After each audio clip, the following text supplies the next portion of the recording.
ناظرین محترم، آج کا واقعہ ہے ایک اللہ والی اور ایک کتے سزنا کا۔ اس واقعے کو جاننے کے لیے ہمارے ساتھ رہیے گا۔ ایک بستی میں ایک نیک بیوہ عورت رہا کرتی تھی۔ اس کے شوہر کی وفات ہو گئی تھی۔ اس کا شوہر بستی کا بہت ہی نیک سرپنچ تھا۔ لوگوں کے فیصلے بڑے ہی عدل و انصاف کے ساتھ کیا کرتا تھا۔ اسی وجہ سے اس کی بیوی نیک نامی چرچے پوری بستی میں مشہور تھے۔ ایک نیک اور اللہ کی عبادت کرنے والی تہجد گزار تھی اور ایک نیک شخص کی بیوی تھی۔ اسی وجہ سے اس سے بعض لوگ دین سیکھنے کے لیے آتے تھے۔ وہ لوگوں کو اللہ کے بارے میں بتاتی اور دین کی تبلیغ کیا کرتی تھی۔ لوگ اس کی بہت زیادہ عزت کرتے تھے۔ اس کے شوہر کے ہوتے ہوئے بھی کسی نے اس کی طرف نظر بھی نہیں اٹھا کر دیکھا۔ وہ بہت نیک اور خوبصورت تھی۔ بدقسمتی سے اس کی کوئی اولاد نہیں تھی۔ شوہر کے فوت ہو جانے کے بعد وہ اکیلی ہی رہتی تھی۔ اس کے اوپر کسی مرد کا کوئی سایہ ہی نہیں تھا، نہ ماں باپ کا سایہ تھا۔ وہ اکیلے ہی اس گھر میں اپنی زندگی گزار رہی تھی۔ وہ اللہ تعالیٰ کے ذکر میں ہمیشہ مشغول رہتی تھی۔ وہ بستی والوں کو اچھی طرح جانتی تھی کہ شوہر کے فوت ہو جانے کے بعد اب لوگ مجھ پر الزام بھی لگا سکتے ہیں، جینا بھی حرام کر سکتے ہیں، بری نظر سے بھی دیکھ سکتے ہیں، لیکن اس اللہ کی ذات پر بہت زیادہ یقین اور توکل تھا۔ وہ ہمیشہ اللہ تعالیٰ کی عبادت میں مصروف رہتی تھی۔ وہ کبھی گھر سے باہر نہیں نکلی تھی، مگر شوہر کی وفات کے بعد اسے کسی نہ کسی کام کے لیے باہر کو جانا پڑتا تھا۔ سارا دن روزے رکھتی اور رات کو لمبے لمبے سجدے کیا کرتی تھی۔ ایک مرتبہ کسی کام کے لیے گھر سے باہر نکلی تو اس بستی میں ایک بہت امیر شخص رہا کرتا تھا۔ جب اس شخص کی نظر اس عورت پر پڑی، اس کا دیوانہ ہو گیا اور وہاں سے بات کرنے کی کوشش کرتا، مگر وہ اپنے کام سے کام رکھتی اور گھر واپس آ جاتی۔ ایک مرتبہ اللہ کا کرنا ایسا ہوا کہ ایک مرتبہ گھر سے باہر نکلی، راستے میں جا رہی تھی کہ راستے میں ایک چھوٹا سا کتا ملا۔ وہ بہت زیادہ زخمی تھا۔ وہ اس کتے کو گھر لے آئی، اس کی مرہم پٹی کی، اس کی دیکھ بھال کی اور کچھ ہی دنوں میں وہ بہت زیادہ صحت مند ہو گیا۔ اس کتے کی وجہ سے وہ کافی مصروف رہنے لگی اور اس کے ساتھ باتیں کرتی، دل کا بوجھ ہلکا کرتی۔ اب وہ کتا اس سے بہت زیادہ مانوس ہو چکا تھا۔ وہ عورت اس کتے سے بہت زیادہ محبت کرتی تھی۔ وہ کتا ایک بہت ہی خاص تھا۔ وہ کتے کی ایک بہت بڑی خاص بات تھی کہ وہ عورت جس کمرے میں نماز پڑھتی تھی اس کمرے میں نہیں جاتا تھا۔ وہ کتا بڑا ہو گیا مگر وہ آج تک بھی گھر سے باہر نہیں نکلا۔ وہ ہمیشہ گھر کے اندر رہتا۔ عورت کا بڑا ہی ہمدرد بن چکا تھا۔ وہ عورت اپنا سارا دکھ شیئر کرتی تھی۔ وہ عورت گھر سے باہر نکلتی، مردوں کی نظر جو جاتی وہ جھکا لیتے، مگر اس امیر شخص کی نظر اس پر رہتی تھی۔ وہ بہت امیر تھا۔ ہر رات کو لڑکیوں سے زنا کرنا اس کا شوق تھا۔ پیسے دے کر لڑکیوں سے زنا کرنا اس کا شوق ہو چکا تھا اور عورتوں میں بھی پیسوں کی خاطر اس کی ہر بات مان لینے اور بدکاری کے لیے تیار ہو جاتی تھی۔ مگر وہ عورت بہت زیادہ نیک اور شریف عورت تھی۔ ایک دن وہ آدمی اس عورت کے پاس ملازم بھیجتا ہے اور اس عورت سے کہتا ہے مجھ سے آ کر ملو۔ اس نے اس کو کہا کہ اس کو جا کر کہو میں غیر مردوں سے نہیں ملا کرتی۔ اس کے ملازم نے جا کر اس آدمی کو یہی جواب دیا اور وہ غصے سے پاگل ہو گیا اور کہنے لگا آج تک کسی نے بھی مجھے منع نہیں کیا، یہ کون ہے جو مجھے دھتکار رہی ہے؟ اس کے دروازے پر گیا، اس کا دروازہ بجایا۔ عورت نے پوچھا کون ہے؟ وہ کہنے لگا میں اس بستی کا سب سے امیر آدمی ہوں۔ عورت نے کہا امیر غریب اور نواب کا بیٹا ہو یا کوئی شہزادہ ہو میں کسی کو نہیں جانتی، تم یہاں سے واپس جاؤ۔ اس نے کہا میں نے جب سے تمہیں دیکھا ہے مجھے محبت ہو گئی ہے اور میں تمہارے ساتھ ایک رات گزارنا چاہتا ہوں، اس لیے تم جتنی دولت لے لو۔ اس عورت نے کہا اگر محبت ہو گئی ہے تو پھر مجھ سے شادی کر لو اور اس طرح زنا کاری کی دعوت نہ دو۔ اس نے کہا میری پہلے ہی 4 بیویاں ہیں جو جہیز میں بہت زیادہ مال و دولت پیسہ لے کر آئی ہیں، میں تم سے شادی نہیں کر سکتا۔ تمہیں دنیا کی ہر چیز دوں گا مگر تم سے شادی نہیں کر سکتا۔ اس عورت نے کہا اللہ کے خوف سے ڈر اور یہاں سے چلا جا، تو پیسے سے اللہ والی کو نہیں متاثر کر سکتا، تم یہاں سے دفع ہو جاؤ۔ وہ آدمی بار بار اس کے دروازے پر ملنے کے لیے آتا مگر وہ عورت اس کا چہرہ دیکھنا پسند نہ کرتی اور وہ واپس بھیج دیتی۔ اور ایک رات اس نے سوچا کہ کیوں نہ میں اپنے آدمی کو حکم دوں، اس کو اٹھا کر لے آؤ، اور اس نے آدمی کو اس عورت کے گھر بھیج دیا۔ گھر کے پاس پہنچے تو نہ جانے ایسی کون سی طاقت تھی جو ان لوگوں کو اٹھا کر باہر پھینک رہی تھی اور گھر کے اندر داخل نہیں ہونے دے رہی تھی۔ تو انہوں نے یہ بات اپنے آقا کو آ کر بتائی۔ انہوں نے کہا کہ وہ کوئی عام عورت نہیں ہے، اس کو بھی ہاتھ نہیں لگا سکتے، وہ بہت ہی خطرناک عورت ہے۔ اس کے گھر کے پاس کوئی ایسی چیز موجود ہے جو ہمیشہ اس کا خیال رکھتی ہے۔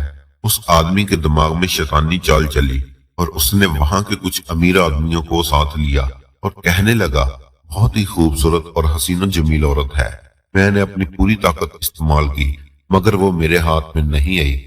اگر تم لوگ چاہو تو اس کے کسی بھی طرح حاصل کر سکتے ہو، تو پھر وہ جب ہمیں مل جائے گی تو ہم مل کر اس کو بانٹ لیں گے، یعنی اس کے ساتھ بدکرداری کر لیں گے۔ سب باری باری اس کے گھر کے پاس گئے مگر وہ عورت ان شیطانوں کو دروازے سے واپس بھیج دیتی۔ وہ سب مایوس ہو کر اس آدمی کے پاس گئے اور جا کر کہنے لگے، وہ عورت کسی کے ہاتھ میں نہیں آنے والی۔ اس آدمی نے کہا، میں اس سے بدلہ ضرور لوں گا، ایسی کوئی بھی عورت نہیں جو انکار کیا، مگر اس کی ہمت کیسے ہوئی؟ اب اس کو اس کی سزا ضرور ملے گی۔ یہ پوری بستی اس کی بہت زیادہ عزت کرتی تھی، اس کو بہت زیادہ نیک سمجھتی تھی۔ ہم اس کو اس کی بستی میں طوائف ظاہر کریں گے، سب لوگ اس پر لعنت بھیجیں گے۔ وہ سب اس عورت کے دروازے پر جاتے، عجیب عجیب آوازیں نکالتے اور تانے دیتے، اس کے گھر کے سامنے کوئی چیز رکھ دیتے، کبھی کبھی اس کے گھر کے اندر پتھر پھینکتے۔ وہ یہ سب دیکھ کر اللہ سے رو رو کر دعائیں کرتی، یا اللہ تو میری مدد کر۔ ایک مرتبہ یہ لوگ اس کے دروازے کے سامنے کھڑے تھے کہ انہوں نے اندر سے کتے کی آواز سنی۔ آواز سن کر وہ حیران رہ گئے۔ وہ ایسا آدمی اس کتے کی آواز سن کر کہنے لگا، تم لوگ جانتے ہو یہ عورت ہماری باتوں میں کیوں نہیں آ رہی؟ کیونکہ یہ عورت اس کتے کے ساتھ زنا کرتی ہے۔ یہ بات بستی میں مشہور کر دی۔ یہ ایسا الزام تھا کہ اس بستی کے ہر مرد اور ہر عورت توبہ کرنے لگی۔ وہاں کے لوگ عورتیں کہنے لگی، اس لیے ہم کہتے تھے کہ یہ عورت شادی کیوں نہیں کر رہی، کیونکہ یہ ایک کتے کے ساتھ بدکاری کرتی تھی۔ اب وہ اپنے نیک نامنگاری اور اللہ تعالیٰ کے ذکر و اذکار کی وجہ سے اس بستی میں مشہور تھی، جس کی وجہ سے لوگ اس کی عزت کرتے تھے۔ مگر اب وہی لوگ اس سے کچھ پتھر مارنے لگے، لان تان کرنے لگے، مگر سجدے میں گر کر وہ اللہ تعالیٰ سے رو رو کر دعائیں کرتی کہ یا اللہ تو میری مدد کر، میں بہت کمزور ہوں۔ اور اس کا رونا دیکھ کر بے زبان کتا بھی رونا شروع کر دیا، اور ایک نیک عورت پر اتنا گندا الزام لگایا جا رہا تھا اور وہ کمزور اور کچھ نہیں کر پا رہی تھی۔ اللہ کے حضور سجدے میں گری رہی اور اللہ تعالیٰ سے کہنے لگی، یا اللہ میں نے ایسا کون سا گناہ کر دیا جس کی وجہ سے مجھے اتنی بڑی سزا مل رہی ہے؟ تو مجھے معاف کر دے، میرا صبر ختم ہو رہا ہے اور برداشت نہیں ہو رہا کہ مجھ پر کوئی اتنا گھٹیا الزام لگائے۔ تم میرے حق میں انصاف کر، میں بہت کمزور ہوں۔ اس سے زیادہ انسان اس لیے اذیت ہوگی کہ وہ ایک بے زبان کتے کے ساتھ زنا کاری کے لیے بدنام ہو جائے۔ اب اللہ تعالیٰ کی قدرت دیکھیں، اسی بستی میں ایک اللہ والے بھی رہا کرتے تھے جو اللہ تعالیٰ کے نیک بندے اور اس بستی میں رہنے والے تمام لوگوں ان کی بہت زیادہ عزت کرتے تھے۔ وہ اللہ والے اس بستی میں جو فیصلہ کرتے تھے تمام لوگ بڑی ہی عزت و احترام سے مان لیتے۔ اب وہ آدمی ان پورے محلے کو اکٹھا کیا اور کہا، اس طوائف عورت کو یہاں سے نکالنا ہوگا اور اس لیے ہمیں اس اللہ والے کے پاس جانا ہوگا اور وہ ہمارے حق میں فیصلہ کرے گا، وہی بہتر ہوگا اور ہم امید رکھتے ہیں کہ فیصلہ ہمارے حق میں ہوگا۔ وہ پورے محلے کو لے کر اس اللہ والے قاضی کے پاس پہنچ گیا اور جا کر کہنے لگا، یہ عورت بہت بدکار ہے، یہاں تک اس نے اپنی بدکاریوں میں ایک کتے کو بھی نہیں چھوڑا، اور ہم چاہتے ہیں کہ اس کو سنگسار کر دیا جائے، اس عورت کو لہو لہان کر کے اس بستی سے نکال دیا جائے، یہ پتھروں کے قابل ہے، آپ جلدی سے اس بستی سے اس کو نکال دیں۔ قاضی اللہ والے کے نیک بندے تھے، انہوں نے ان کی بات پر بڑے غور سے سنی، اور بات سننے کے بعد انہوں نے اپنے ایک شاگرد کو حکم دیا، جاؤ عورت کو بلا کر لاؤ۔ اللہ والے کا شاگرد عورت کو بلا کر لانے کے لیے گیا اور سیدھا اس عورت کے گھر گیا، جا کر کہنے لگا، آپ کو قاضی صاحب بلا رہے ہیں۔ اس عورت نے کہا، وہ مجھے کیوں بلا رہے ہیں؟ اس نے کہا، میں نہیں جانتا، شاید کوئی فیصلہ کرنا ہے، اس کے لیے آپ کو ہونا بہت ضروری ہے۔ وہ عورت اس کے ساتھ چل پڑی ان کا شاگرد اس عورت کو لے کر ایک الگ کمرے میں چلا گیا جس کے بارے میں کوئی بستی والا نہیں جانتا تھا۔ جب اللہ والے کو پتا چلا کہ وہ عورت آ چکی ہے، وہ اندر گئے اور جا کر اس عورت سے کہنے لگے، عورت کیا تو نے کتے کے ساتھ زنا کاری کرتی ہے؟ یہ سن کر وہ عورت رونے لگی اور کہنے لگی، آپ تو اللہ کے نیک بندے ہیں، آپ اپنے علم سے جو فیصلہ کریں گے یقیناً صحیح کریں گے۔ وہ اللہ علیہ باہر آئے اور وہ رئیس آدمی جنہوں نے عورت پر تہمت لگائی تھی ان لوگوں کو الگ الگ کر دیا اور ایک ایک آدمی کو بلایا جس نے عورت پر الزام لگایا تھا۔ اللہ والے نے اس آدمی سے پوچھا، یہ بتاؤ جس کتے سے اس عورت نے زنا کیا وہ کتا کس رنگ کا تھا؟ وہ آدمی تو گھبرا گیا کیونکہ اس نے کتے کو نہیں دیکھا تھا اور کہنے لگا کہ سرخ رنگ کا۔ پھر دوسرے آدمی کو بلایا، اس سے بھی یہی سوال کیا۔ اس نے بڑا سوچ سمجھ کر جواب دیا اور کہنے لگا کہ سفید رنگ کا۔ اور پھر تیسرے شخص کو بلایا، اس نے بھی یہی جواب دیا۔ اور جب چوتھے شخص کو بلایا اس سے سوال پوچھا گیا تو اس نے جواب دیا کہ کتا خاکی رنگ کا تھا۔ اور اللہ والے نے اس عورت کو بلایا۔ جب عورت اس کتے کے ساتھ دربار میں آئی، سب دیکھتے رہ گئے کہ یہاں کیا کر رہی ہے۔ جب سب کی نظریں اس کتے پر پڑی تو کتا نہ کالا تھا، نہ لال تھا، نہ سفید تھا، بلکہ تمام رنگوں کا بنا ہوا تھا۔ اللہ والے کو یہ دیکھ کر بہت زیادہ غصہ آیا اور کہنے لگا، اگر تم اس عورت پر الزام نہ لگاتے، اس عورت پر بہتان نہ لگاتے تو شاید جو اس کو سزا ملنے والی ہے وہ تمہیں نہ ملتی۔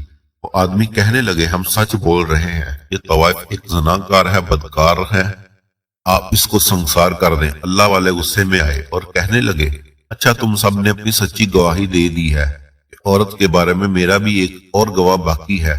وہ آدمی مسکراتے ہوئے کہنے لگا، گواہی کون دے گا؟ وہ اللہ والے تھے۔ کہنے لگے، جس کے ساتھ یہ زنا کرتی ہے۔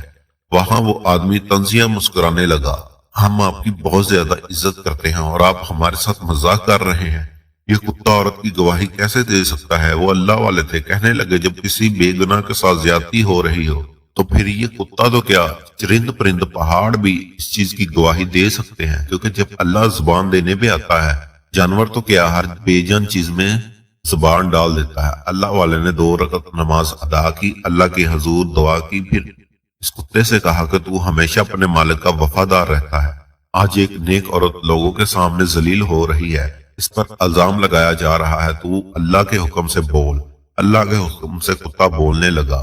اس نے کہا کہ ایک نیک عورت ہے، ہر وقت اللہ تعالیٰ کی عبادت کرتی ہے، جن لوگوں نے اس پر الزام لگائے ہیں ان کو سنسار کرنا چاہیے۔ وہی اللہ والے نے فیصلہ سنایا، اگر کسی پاکیزہ پر الزام لگایا جائے اور پھر مجبور کیا جائے کہ اس کو کڑی سے کڑی سزا دی جائے، سنسار کر دیا جائے، یہ بہت بڑا گناہ ہے، لہذا چاروں کو سنسار کر دیا جائے، بستی کا ہر فرد ان کو پتھر مارے اور پھر ان کو الٹا لٹکا کر قتل کر دیا جائے۔ سب بستی والوں نے یہ فیصلہ مان لیا۔ اللہ والے کے ہاں میں ہاں ملائی۔ وہ عورت فیصلہ سن کر زاروں کو طور رونے لگی۔ اللہ پاک نے کہا، اس کی مدد کی۔ اس عورت کو دیکھ کر کتا بھی رونے لگا۔ بعد میں آدمی رونے لگے کہ ہمیں معاف کر دیں، ہم نے بہت زیادہ زیادتی کی ہے، ہم آج کے بعد ایسا گناہ کبھی نہیں کریں گے۔ پھر اللہ والے نے کہا، اس دربار میں جو فیصلہ ہوتا ہے وہ اٹل ہوتا ہے، اس لیے ان لوگوں کو صاف انکار کر دیا گیا۔ اب ان چاروں کو سنسار کر دیا گیا اور پھر ان کو الٹا لٹکا کر قتل کر دیا گیا۔ کسی پر الزام یا تہمت لگانا اللہ کے ہاں ناقابل برداشت گناہ ہے۔